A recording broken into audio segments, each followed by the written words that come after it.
Co-heirs of the grace of life, what that actually means. In 1 Peter chapter 3 verse 7, husbands are told to honor their wives because they are co-heirs of the grace of life. That phrase is short, but it completely undermines the idea that women are spiritually secondary.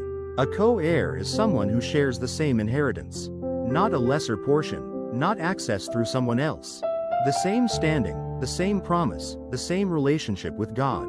In the ancient world, this was radical. Women usually did not inherit. They were passed from father to husband and depended on male relatives for status and security.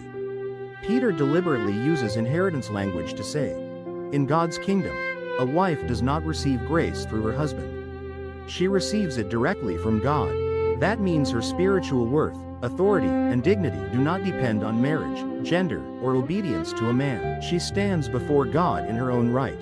Peter also warns husbands that if they fail to honor their wives, their prayers will be hindered.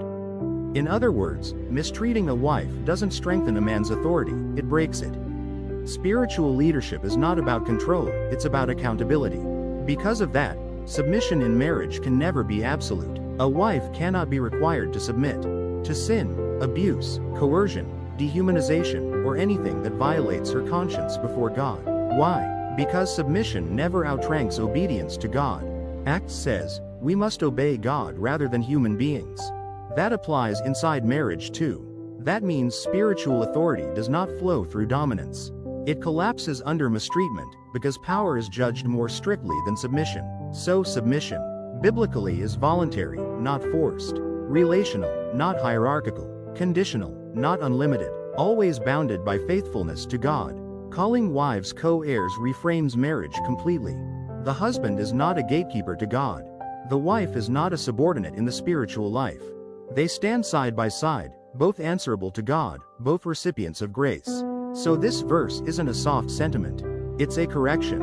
It says that whatever roles exist in marriage, they can never cancel equality before God. Any theology that makes a woman spiritually smaller than a man contradicts this verse directly.